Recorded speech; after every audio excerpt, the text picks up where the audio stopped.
here we are, folks. We are on a camping trip at the moment. So, Dad, tell us, how have you been enjoying the Prado? Has it been enjoyable? What are the things you like? What are the things you dislike? Take it away. Okay. Well, the last video we did, we just bought the Prado, and that's about a year and a half ago, roughly. Yeah, that's right. So since then, we bought a caravan, and we've done about 5,000 kilometers in the caravan. The Prado has been pulling the caravan, and very, very happy with everything. The Prado's a terrific motor car. Um, the suspension, because our caravan weighs about 2,000 kilograms roughly, loaded about 2,100.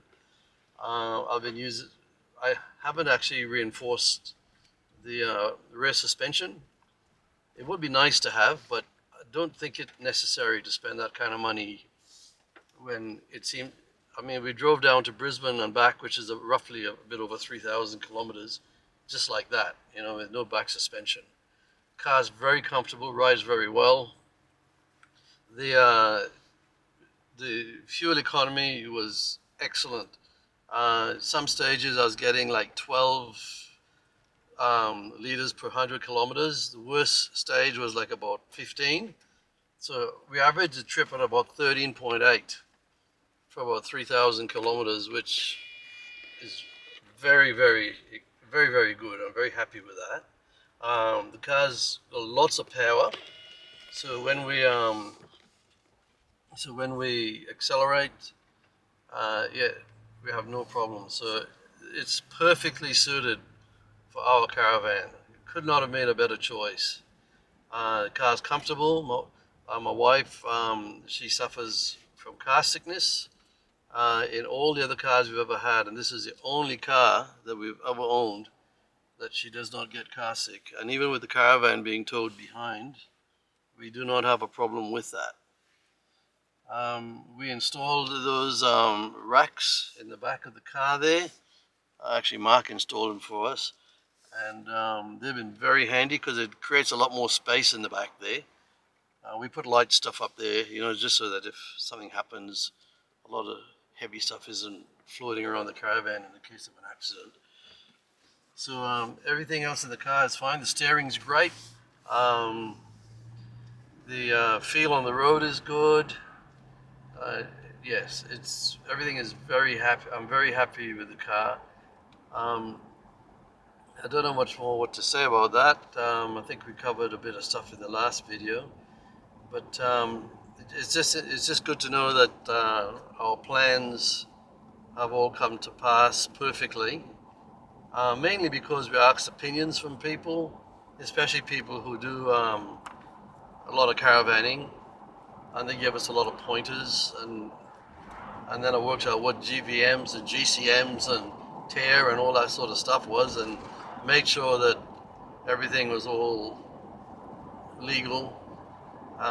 Insurance-wise, we're insured through the RACQ. We found them to be the most competitive as far as prices go. We got full comprehensive on the caravan. That is, this is for the caravan, sorry. And the only thing I'm having a little bit, I need help with lots of times, is the rear view camera. When you're reversing to attach to the tow ball of the caravan, I do need help. That's what my wife does. She guides me in.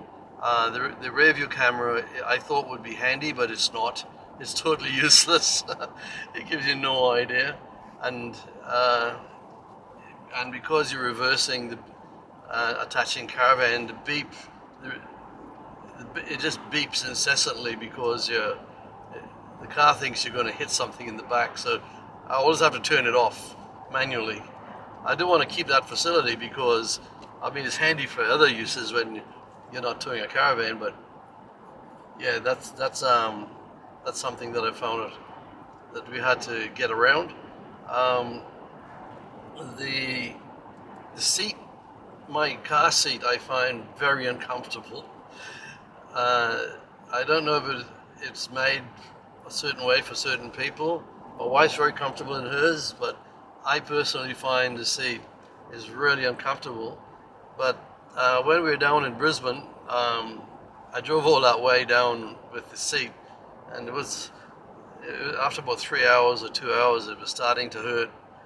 But we found these little $8 cushions in IKEA in Brisbane there, and I bought one of those, and what a difference that's made. It's totally comfortable now, no worries at all. So so as far as the Prado is going, I would say perfect motor car, happy in all regards for it, happy with the fuel economy, with the comfort. Of course, the reliability of the Toyotas are always something I have in the front of my mind when we buy a vehicle. I'm not saying that the brands aren't any good, but I do know that we've been using Toyotas for a long time and we haven't had any issues. I know Mark has just been up to the Cape, right up the top there, through terrible terrain on roads and all that, and his car came back no problems. So it's good to know that the vehicle is reliable and does the job for what we want. So now we're doing long trips in our caravan. We're doing 1,500 kilometer trips, and we built up to that over 12 months. We didn't do it straight up because there's a lot you have to learn when you get a caravan, and we started knowing nothing. So after about 12 months of that, now we're pretty confident now we could go anywhere. I see a lot of people taking their caravans up to over really rough roads and all that. Mind you, their caravans may be suited to that, but I don't have any intention of doing that. We're just going to go on normal roads and see normal places. We're not going off-grid or anything like that. Still so much to see in this great country of ours where they're good roads getting you there and back. I mean, we're quite happy to do that, and we're enjoying it immensely. So this weekend we're camping in a very nice spot on the Tablelands, Atherton Tablelands, and it's nice. We have Mark and we have Ginger here, and very happy with the car anyway, folks. And sorry it took me a year and a half to get back to you, but anyway, at least you know I've used it for a year and a half, and it's a good result. Thank you.